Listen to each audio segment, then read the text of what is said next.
Hello, everybody. My name is Ethan Sabasith, and the concept I wanted to talk about is from chapter 13, and it's public speaking anxiety and how to manage it.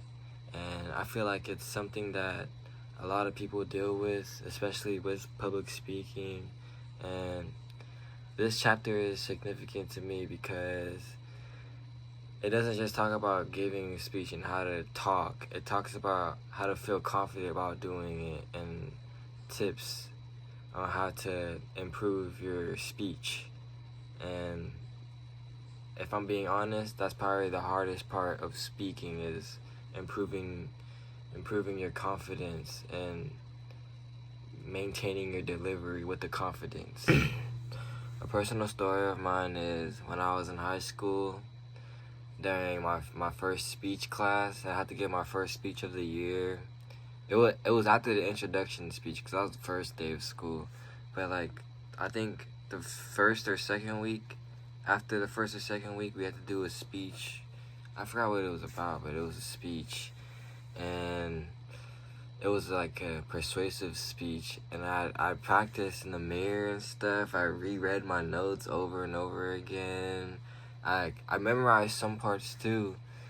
And the day came, they called my name, and I stood up there. But then I thought I had it. I believed in myself. I just kept reading it over and over again before class. This is my first period too. It was early in the morning, and then I got up there, and then I started feeling shaky. My heart was pounding. My hands started getting sweaty. My body got all warm, and my voice sounded all shaky and cracky. I wasn't just nervous. I was panicking a little bit in the inside. And I kept thinking, why is this happening? Because I'm prepared. I prepared myself. I have my notes, and I read over what I wrote multiple times. I was like, why is this happening? Something I noticed in the chapter 13 part of the textbook is that the author points out that anxiety isn't a sign that you're unprepared. It's a sign that you care about what you're doing.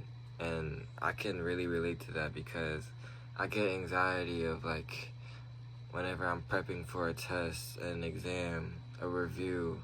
I'm nervous because I feel like I'm unprepared, or I feel like I didn't do anything right and I need to fix something.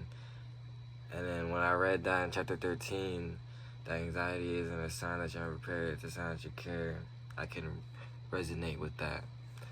It reframed the whole experience.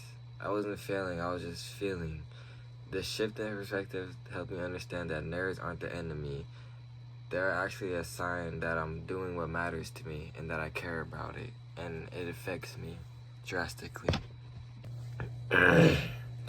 There was another moment last semester in my biology class. It was early in the morning, and we had a group presentation, and it went from the people who had the lowest grade went first, and I'm not very good at science, so I went first, and I could feel the bubble guts forming before I even went up there, and I was scared.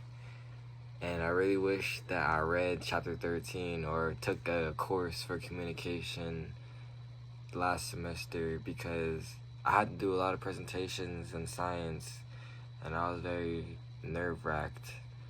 But if I were to go back in time, after reading this chapter, I would take a breath and remind myself that I know what I'm talking about, and I would treat it as a conversation.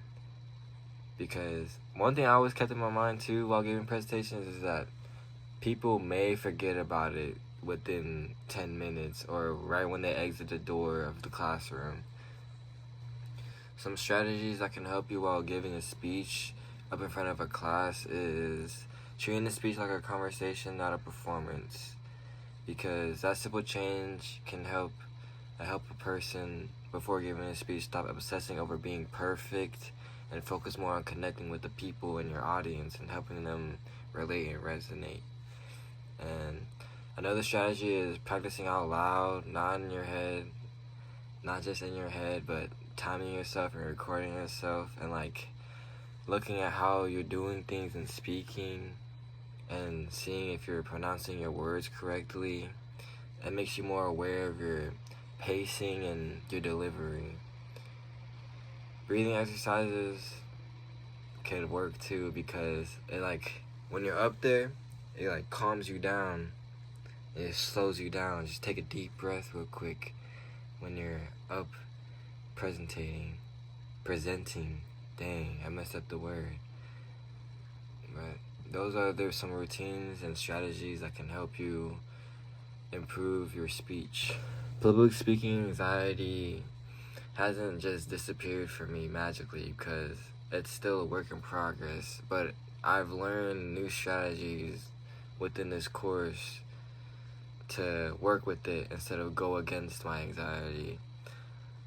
After reading all these concepts, I've learned that nerves don't mean that I'm weak. It means that I'm growing, and it means that I really care about whatever I'm doing in class or whatever I'm nervous about, like a job interview. I care about the results of the job interview.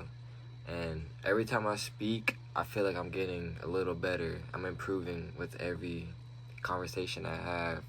Because every time I talk to someone, I think in my head, I'm like, what could I say to make myself sound better and my delivery better and make the person feel like more engaged in what I'm saying. And I think that little rubric in my head helps me conversate better and connect with people better.